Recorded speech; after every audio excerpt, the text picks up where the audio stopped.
ہم اپنا آج کا سبق شروع کرتے ہیں۔ اعوذ باللہ من الشیطان الرجیم، بسم اللہ الرحمن الرحیم۔ ہنالک تب، دعا مانگی، زکریا حضرت زکریا علیہ السلام نے، ربہ اپنے پروردگار سے۔ ہنالک دعا زکریا ربہ، تب حضرت زکریا علیہ السلام نے اپنے پروردگار سے دعا مانگی، اپنے رب سے دعا مانگی۔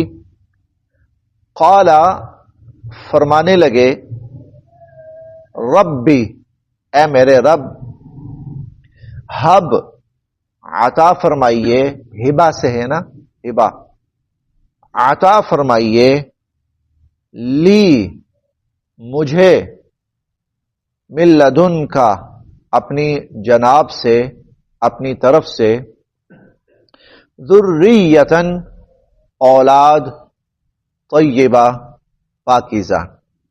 حبلی من لدن کا ذریۃً طیبہ، اے میرے رب، یا اللہ، اپنی جناب سے مجھے پاکیزہ اولاد، نیک اولاد، صالح اولاد عطا فرمائیے۔ انکا، بے شک آپ، سمیع، سننے والے ہیں، الدعاء، دعا کہہ لیں یا پکار کہہ لیں، آپ ہی پکار سننے والے ہیں، آپ ہی دعا سننے والے ہیں۔ یہ تذکرہ چل رہا ہے آل عمران کا، اور حضرت عمران کی اہلیہ نے منت مانی کہ اگر میری اولاد ہوئی تو میں اسے بیت المقدس کی خدمت کے لیے وقف کروں گی، اور مراد یہ تھی کہ اللہ پاک بیٹا عطا فرمائیں تو بیٹا ہی بیت المقدس کی خدمت کے لیے وقف ہوگا، لیکن بجائے بیٹے کے بیٹی ہوئی، تو کہنے لگیں، مایوسی ہوئی تھوڑی سی کہ میرا تو خیال تھا بیٹا ہوگا اور بیٹے کو بیت المقدس کی خدمت کے لیے وقف کروں گی، تو بیٹی ہو گئی۔ تو تب اللہ رب العزت کی طرف سے فرمان ہوا کہ لڑکا بھی ہوتا تو اس لڑکی جیسا نہ ہو پاتا، جو کام اللہ پاک لڑکی سے لیں گے شاید لڑکا بھی وہ کام نہ کر پاتا، موضوع نہ ہوتا اس کے لیے۔ خیر، جب بچی تھوڑی سی بڑی ہوئی تو بیت المقدس لے گئیں، اور وہاں لے جا کر حضرت زکریا علیہ السلام کے سپرد ہوئی، اور انہوں نے اس کی تربیت اور کفالت شروع فرما دی۔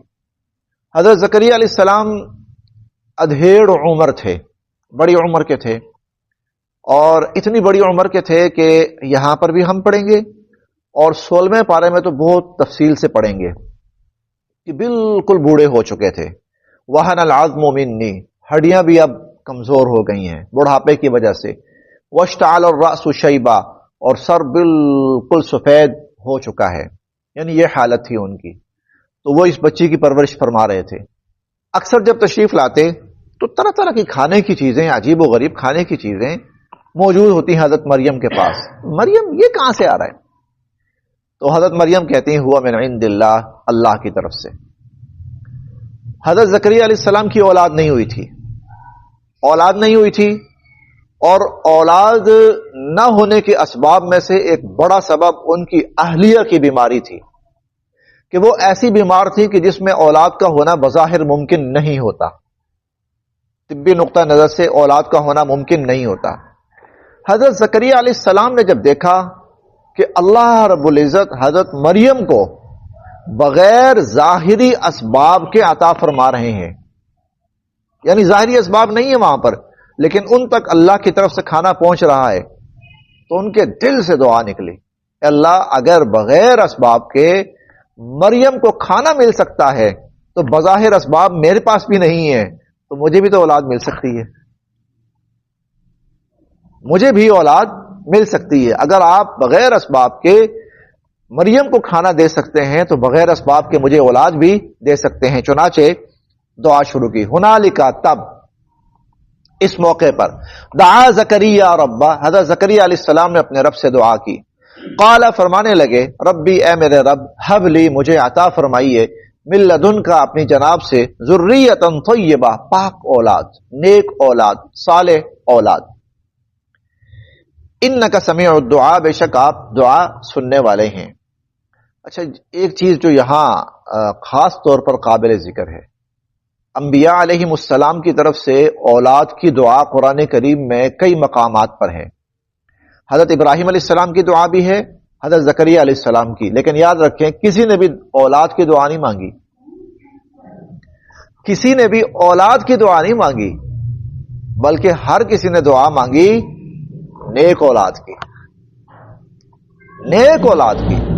محض اولاد کا ہونا کافی نہیں ہے، بلکہ نیک اولاد وہ اللہ کی رحمت ہے. ورنہ اگر اولاد خدا نخواستہ بری نکل آئے تو ایسا بھی ہم نے دیکھا ہے کہ بندہ کہتا یا اللہ اس سے تو بہتر تھا تو مجھے نہ ہی دیتا. اور اولاد کو کئی دفعہ والدین منہ پر تنگ آ کر یہاں تک کہہ دیتے ہیں کہ کاش تو پیدا ہی نہ ہوتا. لیکن جب اولاد نیک ہو تو پھر بندہ دن رات شکر ادا کرتا ہے، یا اللہ تیرا شکر ہے تو نے مجھے نیک اولاد عطا فرمائی. تو اولاد نہیں، نیک اولاد کی دعا مانگنی چاہیے. قرآن ہمیں یہ بھی سکھاتا ہے ذریۃ طیبہ، تاکہ وہ آنکھوں کی ٹھنڈک بنے، تاکہ بندے کو خوشی ملے. فنادتہ، بس ان کو آواز دی، حضرت زکریا علیہ السلام کو فنادتہ ان کو آواز دی، الملائکہ فرشتوں نے حضرت زکریا علیہ السلام کو آواز دی. وہوا، اور وہ قائم کھڑے، یصلی نماز پڑھ رہے تھے، فی المحراب محراب کے اندر، عبادت کی جگہ کے اندر، اپنی عبادت کی جگہ میں کھڑے نماز پڑھ رہے تھے. اور فرشتوں نے ان کو آواز دی، انا، بے شک، اللہ تعالی، یبشرو، خوشخبری سناتے ہیں، کیا آپ کو، یحییٰ کی، ان اللہ یبشرک بیحییٰ. اور 16ویں پارے میں ہم پڑھیں گے انا نبشرک بغلام، ہم ایک بیٹے کی خوشخبری آپ کو سنا رہے ہیں. ان اللہ یبشرک، اللہ تعالیٰ آپ کو خوشخبری سناتے ہیں، بیحییٰ، غلام یحییٰ بیٹے کی، مصدقاً، جو کہ تصدیق کرنے والا ہوگا، بکلمۃ، کلمے کی، من اللہ، اللہ کی، جو اللہ کے کلمے کی تصدیق کرنے والے ہوں گے، جو کلمت اللہ کی تصدیق کرنے والے ہوں گے. وسیداً، اور بڑے عالی مرتب ہوں گے، عالی مرتبت، بلند مرتبہ، سردار بھی کہتے ہیں. وحصوراً، بے انتہا پاک دامن ہوں گے. نبیًا، اور نبی ہوں گے، من الصالحین، نیکوکاروں میں سے، اور بڑے ہی نیکوکار انبیاء علیہم السلام میں سے ہوں گے. دعا مانگی، دعا قبول ہو گئی، دعا قبول ہوئی. اور جب وہ عبادت میں مشغول تھے تو اللہ کی طرف سے فرشتے آئے اور آ کر ان کو اولاد کی خوشخبری دی. اب یہاں 2-3 چیزیں ہیں تھوڑا سا سمجھنے والی ہیں کہ ان اللہ یبشرک بیحییٰ، اللہ پاک آپ کو یحییٰ نامی بیٹے کی خوشخبری سنا رہے ہیں. 16ویں پارے میں ہم پڑھیں گے کہ وہاں اللہ تعالیٰ فرماتے ہیں انا نبشرک بغلام، ہم آپ کو ایک لڑکے کی خوشخبری دیتے ہیں، اسمہ یحییٰ، اس کا نام یحییٰ ہوگا، لم نجعل لہ من قبل سمیہ، اور اس سے پہلے یہ نام ہم نے کسی اور کو دیا بھی نہیں. تو بیٹا بھی اللہ پاک نے معجزانہ طور پر عطا فرمایا، اور جو نام اس کو دیا اللہ پاک نے وہ نام بھی منفرد اور الگ نام عطا فرمایا. مصدقا بکلمۃ من اللہ، یہ کیا چیز ہے؟ کلمت اللہ کی تصدیق کرنے والے ہوں گے. کلمت اللہ تھے حضرت عیسیٰ علیہ السلام. حضرت عیسیٰ علیہ السلام کا لقب ہے کلمت اللہ، یہ ہم کئی جگہ قرآن کریم میں پڑھیں گے. حضرت یحییٰ علیہ السلام حضرت عیسیٰ علیہ السلام کی تصدیق کرتے تھے. جب لوگ تکذیب کرتے تھے نا تو حضرت یحییٰ علیہ السلام حضرت عیسیٰ علیہ السلام کی تصدیق کرتے تھے. دونوں کا زمانہ ایک ہی تھا، دونوں ایک ہی زمانے میں آئے تھے. تو اللہ رب العزت نے ان کی خاص ڈیوٹی یہ لگائی اور ان کی خاص ذمہ داری یہ بیان فرمائی کہ یہ سیدنا حضرت عیسیٰ علیہ السلام کی ہر جگہ تصدیق کریں گے. جب لوگ ان کی تکذیب کر رہے ہوں گے تو حضرت یحییٰ علیہ السلام کھڑے ہو کر عیسیٰ علیہ السلام کے نبی ہونے کی گواہی دیں گے اور اس کی تصدیق کریں گے. وہ سیدن اور بڑے عالی مرتبہ تو ہوں گے. وہ حصوراً، حصور حصر سے ہے روکنے والا، محاصرہ بھی اسی کو کہتے ہیں نا، روکنے والے. اور حصور کہتے ہیں وہ شخص جو بے انتہا پاک دامن ہو. اور ان کا ایک معاملہ تھوڑا سا مختلف یہ بھی رہا ہے. حضرت یحییٰ علیہ السلام جو ہیں وہ اس درجے اللہ کے عبادت میں مشغول اور مصروف رہتے تھے کہ ازدواجی معاملے کی طرف نہ ان کا دھیان گیا کبھی اور نہ ان کو وقت ملا. ازدواجی معاملے کی طرف نہ کبھی ان کا دھیان دیا نہ کبھی ان کو وقت ملا. اور یہودیوں نے پھر بالآخر ان کو شہید کر دیا. اسی حالت میں کہ ابھی ان کی ازدواجی زندگی شروع نہیں ہوئی تھی، یہود نے ان کو شہید کر دیا. نبی من الصالحین، اور بڑی بات یہ ہے کہ اللہ کے نیکوکار انبیاء میں سے ہوں گے. یہ صرف بیٹا نہیں ہوگا بلکہ وہ نبی بھی ہوگا. قال، حضرت زکریا علیہ السلام فرمانے لگے، ربی، اے میرے رب، انا، کیسے، یکون، ہو سکتا ہے، لی، میرے ہاں، غلام، لڑکا، بیٹا. انا یکون لی غلام، میرے ہاں بیٹا کیسے ہو سکتا ہے. وقد، اور جب کہ بلغنیہ، پہنچ چکا ہے مجھ پر، الکبر، بڑھاپا، میں تو بوڑھا ہو چکا ہوں، مجھ پر تو بڑھاپا آ چکا ہے، میں بوڑھا ہو چکا ہوں. وامرأتی، اور میری جو بیوی ہے، بیٹا تھوڑی سی جگہ دے دیں، انکل کو تھوڑی جگہ دے دیں. وامرأتی، اور جو میری بیوی ہے، عاقر، وہ تو بانجھ ہے، اولاد پیدا کرنے کے قابل نہیں ہے. تو میں بوڑھا اور بیوی میری بالکل اولاد کے قابل نہیں، تو انا یکون لی غلام، ایسی حالت میں اولاد کہاں سے ہو سکتی ہے؟ یعنی ظاہری اسباب کوئی نہیں ہے. قال، اللہ تعالیٰ نے فرمایا، کذالک، ایسا ہی ہے، ایسا ہی ہوگا جیسا ہم نے کہا ایسا ہی ہوگا. اللہ یفعل، کرتے ہیں، ما یشاء، جو چاہتے ہیں. اللہ جو چاہتے ہیں وہ کرتے ہیں. یہ کیا ہے حضرت زکریا علیہ السلام کا یہ جملہ؟ یہ کیا ہے؟ یہ انسانی فطرت ہے کہ بہت ہی غیر معمولی چیز ہو تو کچھ لمحات کے لیے اس کو یقین نہیں آتا. واقعی ایسا ہو گیا ہے کیا؟ واقعی. اور یہ اتنی غیر یقینی بات ہے کہ وہ اپنی اولاد کا سالہ سال سے انتظار کرتے کرتے کرتے بوڑھے ہو گئے، اب تک اولاد نہیں ہوئی. اب جب بوڑھے ہو گئے اور بیوی کے ہاتھ سے تو امید ہی کوئی نہیں ہے، اب اولاد.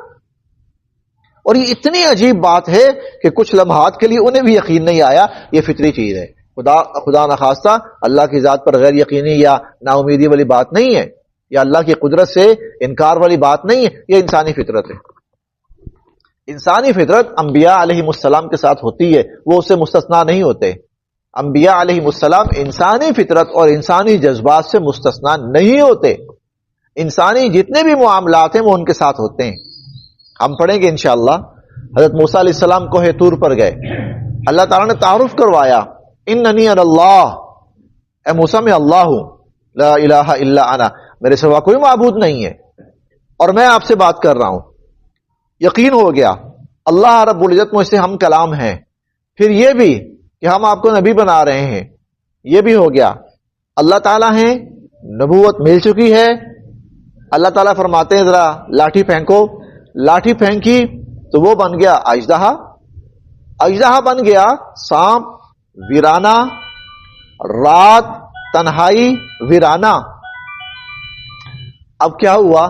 یکدم سانپ آ گیا، اور سانپ بھی بہت بڑا، سانپ اور سانپ بھی بہت بڑا. قرآن کے الفاظ ہیں، وَلَّا مُدْبِرًا وَلَمْ يُعَقِّبْ، موسیٰ علیہ السلام پیٹ پھیر کے بھاگے اور ایسے بھاگے کہ پیچھے مڑ کے بھی نہیں دیکھا. وَلَمْ يُعَقِّبْ، پیچھے مڑ کر بھی نہیں دیکھا. یہ انسانی فطرت ہے. انبیاء علیہ السلام اس سے مستثنا نہیں ہے. جب فرعون اور اس کے جادوگر آئے نا اور انہوں نے اپنا عصا پھینکے اور لاٹھیاں پھینکی تو وہ سانپ بن گئے. تو وہاں قرآن کے الفاظ ہیں فَأَوْجَسَ فِي نَفْسِهِ خِيفَةً موسیٰ. موسیٰ علیہ السلام نے اپنے دل میں ڈر محسوس کیا. قُلْنَا لَا تَخَفْ. ہم نے کہا ڈریے نہیں.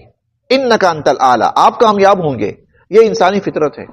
انبیاء علیہ السلام انسانی فطرت سے مستثنا نہیں ہوتے. اسی لیے انسانی فطرت کے تحت جو چیزیں پیش آتی ہیں انبیاء علیہ السلام کے ساتھ بھی پیش آتی ہیں. تو اب یہ بات اتنی غیر یقینی ہے کہ وہ انا یکون لی غلام، میرے ہاں وہ کیسے؟ قال کذالک. اللہ تعالیٰ کی اب اس پر کوئی اللہ کی طرف سے کوئی سزا نہیں ہوئی، کوئی سخت جملہ نہیں ارشاد فرمایا گیا یہ تم کیا بات کر رہے ہو، ابھی دعا مانگی نہیں تھی؟ نہیں. کیوں؟ اللہ بھی جانتے ہیں فطرت ہے، انسانی فطرت ہے، اس لیے اللہ تعالیٰ نے کوئی یہاں پر سخت کلمہ ارشاد نہیں فرمایا. قال کذالک، فرمایا ایسا ہی ہے، ایسا ہی ہوگا. اللہ یفعل ما یشاء. اللہ جو چاہتے ہیں وہ کر گزرتے ہیں. قال، تو حضرت زکریا علیہ السلام فرمانے لگے ربی، اے میرے رب، اجعل، بنا دیجئے، لی، میرے لیے، آیہ، نشانی. اجعل لی آیہ، یا اللہ اس کی کوئی نشانی مقرر کر دیں، کوئی نشانی مقرر کر دیں. نشانی سے مراد یہ ہے کہ واقعتاً ایسا ہونا شروع ہو گیا ہے. قال، اللہ تعالیٰ نے فرمایا آیتو کا، آپ کی نشانی یہ ہے، اللہ، کہ نہ تکلما، آپ بات کر سکیں گے، الناس، لوگوں سے، ثلاثتا، 3 ایام، دن، 3 دن آپ لوگوں سے بات نہیں کر سکیں گے، الا، سوائے، رمزا، اشارے کے. یعنی آپ 3 دن تک آپ کی جو گویائی ہے، قوت گویائی، بولنا، زبان جو ہے وہ بند ہو جائے گا. آپ لوگوں کو اشارے سے کوئی بات کر سکیں گے، ہاتھ کا اشارہ ہو گیا یا سر کا اشارہ ہو گیا کسی بھی طرح، لیکن آپ زبان سے بول نہیں سکیں گے 3 دن. یہاں 3 دن ہے، اور 16ویں پارے میں ثلاث لیال سویہ، 3 مسلسل راتیں ہیں. تو دن اور رات، 3 دن 3 رات آپ لوگوں سے بات نہیں کر سکیں گے. یہ اس بات کی نشانی ہے کہ آپ کے ہاں اللہ کی طرف سے اولاد کا فیصلہ واقع ہو چکا ہے. وَاذْكُرْ، اور ذکر کیجئے، ربک، اپنے رب کا، کثیراً، کثرت سے، اور کثرت سے اپنے رب کا ذکر کیجئے. وَسَبِّحْ، اور پاکی بیان کیجئے، بالعشی، شام کو بھی، والابکار، اور صبح بھی، اور صبح و شام اپنے رب کی پاکی بیان کیجئے. یہ اللہ رب العزت کی قدرت کی ایک مثال اور نمونہ یہاں بیان ہوا ہے کہ اللہ تعالیٰ جب اپنی قدرت کا اظہار فرمانا چاہیں تو ظاہری اسباب اللہ کے ہاں کوئی حیثیت نہیں رکھتے. اور دوسری بات، دعا کی اہمیت بھی ہمارے سامنے ظاہر ہوتی ہے کہ دعا ایسی چیز ہے جو ناممکن کو ممکن کر دیتی. بظاہر ناممکن ہے، اولاد نہیں ہو سکتی، بظاہر خاوند بوڑھے اور بیوی بیمار، بیماری بھی ایسی کہ اولاد کا ہونا ممکن نہیں ہے، لیکن دعا آئی، دعا نے ناممکن کو ممکن کر دکھایا.